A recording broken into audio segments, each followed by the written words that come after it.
Hallelujah, hallelujah, hallelujah. Raboko shakatara yarabakuri andoroboko shindiri andara yaramama mu izina ryawe ryera Yesu mwami wanje nyiringabimana. Ndongera guhanurira ubuzima bwa bumwe wese wari wazimye, wari wanani, wari wacu, wari wasubiye inyuma mu izina rya Yesu mwana w'Imana muzima. Data wera nyiringabimana, ijambo ryawe rirambwira neza ngo uyu ni umunsi mwiza waturime ngo tunezererwemo. Reka mwami abahungu we n'abakobwa reka banezererwe, reka babone amahoro, reka babone kugirirwa neza nawe mwami. Reka bambara imbaraga z'ikindi gihe bashobore guhangana na buri myuka na buri bitero byose by'umwanzi Satani mu izina rya Yesu mwami w'abami nyiringabo. Ndasengera abasore kugira ngo mu gihe nk'iki ngiki Uwiteka nyiringabimana bagaruke bakugarukire ku ijambo rye rirambwa ngo nitukugarukira nawe uzagaruka. Garukira abasore, garukira abamama, garukira imiryango, garukira abana batoya. Uwiteka nyiringabimana reka babone kugirirwa neza nawe. Uwiteka nyiringabimana reka bumve gutabarwa kuvuye kuri we. Uwiteka nyiringabimana reka bakire ubwiza bwawe. Aka kanya tuganira ijambo ryawe, nyemerera umwuka wera ari watuyobora, ari wadushoboza mwami, ntaba ari nje ahubwo umwuka wera aragira icyo akora mu izina rya Yesu, amen. Inshuti za Rwanda Gospel TV, nanone ndongera kubashimira uburyo mwitanga, uburyo mudukurikirana, uburyo mudushyigikira, uburyo muba hafi yacu. Ndashima Imana kubwa buri wese udushyigikira, ndashima Imana kubwa buri wese uba adusengera. Ni inkunga ikomeye cyane, iyo ni ingenzi mu buzima bwa buri umwe wese abakeneye. Rero natwe turagushimira kuko udusengera mu izina rya Yesu. Rero nawe aribwo ukitwumvaho, nagira ngo ngusabe ukore subscribe, ukore share, ubudufashe kuvuga ubutumwa kimwe n'abandi, ndetse ukande kuri like, ndetse ushyiraho na comment. Bizadufasha twese mu izina rya Yesu. Tugarutse uyu munsi ni umunsi wacu wa 29. Turavuga kwambara imbaraga z'ikindi gihe, nkwifuriza ko imbaraga z'Imana arizo zishobora kugufasha mu kindi gihe kizaza. Imbaraga z'Imana arizo zishobora kukuneshereza mu gihe kizaza. Imbaraga z'Imana arizo zishobora kukunezeza mu gihe kizaza. Ni nayo mpamvu aya masengesho y'iminsi 40 ntabwo uzigera uguma uko waruri. Hari icyo Imana igambire gukora ku buzima bwawe, kandi hari benshi imaze gukorera ibikomeye. Natwe turanezerewe mu izina rya Yesu. Rero kwambara imbaraga z'ikindi gihe nk'uko nabivugaga bigusaba gusimbuka imitego myinshi cyane. Yesu yasimbutse umutego wa Satani igihe yari arimo amugerageza, amubwira ngo nasimbuka, abamarayika baramusama, amubwira ngo nahindure amabuye imigati kuko yabonaga ashonje. Ariko Yesu arangije aramutsinda. Bibiliya iravuga ngo maze Satani ngo amutega ikindi gihe, ariko ikindi gihe yari yambaye izindi mbaraga. Ndetse ariyo ngubwire ngo uyu munsi hari imbaraga wambaye, ariko urasabwa kugira ngo igihe kizaza wambare imbaraga zirenze z'uyu munsi. Haleluya. Iherezo ry'umuntu, Bibiliya tuganeza ngo iherezo ry'umuntu riruta itangiriro. Abantu benshi baheze ku itangiriro, ariko itangiriro uyu munsi wowe uri mu nyumva ntacyo ritwaye uko waba umeze kose, ariko wategura itangiriro riguha gutegura ejo hazaza. Itangiriro ry'uyu munsi riguha ejo heza. Haleluya. Rero iherezo ry'umuntu ntabwo umuntu ajya ahura naryo, ahubwo iherezo ryawe nagiye ngubwire ngo riraremwa, karemwa n'Imana. Iherezo ry'umuntu rirategurwa. Iherezo ry'umuntu uyu munsi wa none ni ugu iherezo ry'ejo hazaza, ni ugu ejo hazaza. Mu yandi magambo, itangira ryawe cyangwa uyu munsi hawe ni presence yawe. Present yawe ni ishobora kugutegura future yawe. Haleluya. Uyu munsi ndumva ashaka kukwigisha uburyo wambara imbaraga z'ibindi bihe. Haleluya. Ejo hawe hazaza cyangwa uyu munsi hawe haraterwa n'ejo hawe hashize. Uko ejo hawe hashize wari umeze niwo musaruro w'uyu munsi. Ndagira ngo nkwifurize kwambara imbaraga z'ikindi gihe, ni ugutegura uyu munsi wawe neza, ari gutegura ejo hazaza. Haleluya. Reka dusome icyanditswe kiri muri Yeremiya ibice byaho 29 umurongo waho ndahera ku murongo wa 10.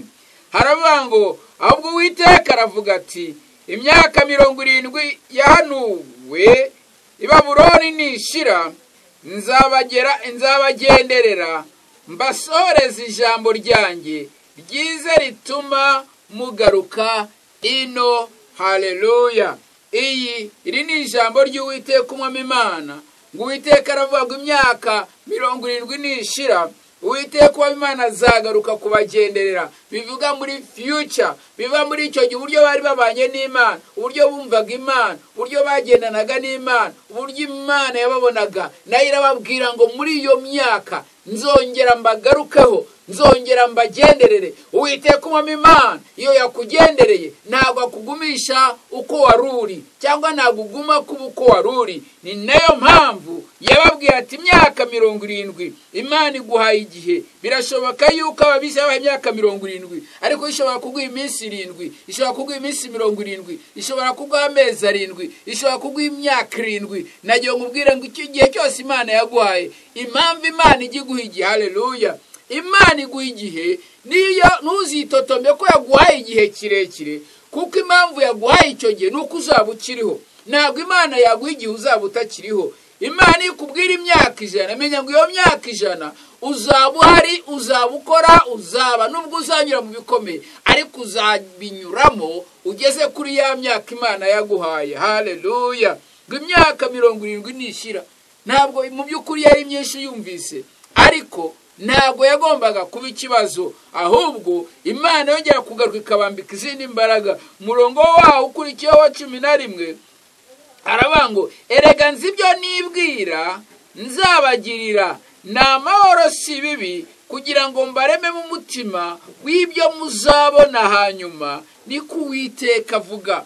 Bivuga ngo byo muzabona hanyuma. Uwiteka umwami Imana uyu munsi ndashaka guhanura ubuzima bwawe, nk'uko Uwiteka yabwiye umuhanuzi Yeremiya ati hanurira ubwoko bwanjye ngo imyaka 70 nishira nzabagarukaho. Arangira avuga ngo rega nzi ibyo nibwira nzabagira, ntabwo ari ahubwo ni byiza. Bivuga ngo Imana nubwo abone bisa n'ibimeze nabi, nubwo abone bisa n'ibikomeye, ariko Uwiteka umwami Imana aravugana nanjye ngo mubwire ngo imyaka nishira, igihe cy'Imana nigishira. Reka mubwire inshuti yanjye, igihe cy'Imana iyo cyageze nicyo gihe. Igihe cy'Imana ntabwo ari imbere y'igihe, igihe cy'Imana ntabwo ari inyuma y'igihe, ahubwo igihe cy'Imana nicyo gihe, haleluya. Uwiteka umwami Imana arababwira ati iyo myaka nishira yewe nzagarukaho kandi nze mbagire neza. Erega ibyo yibwira ni byiza, ntabwo ari bibi. Ndavugana nawe urimo kunyumva uyu munsi wa none ngo Uwiteka umwami Imana yiteka kukwambika imbaraga zo kugira ngo mu kindi gihe, mu bindi bihe,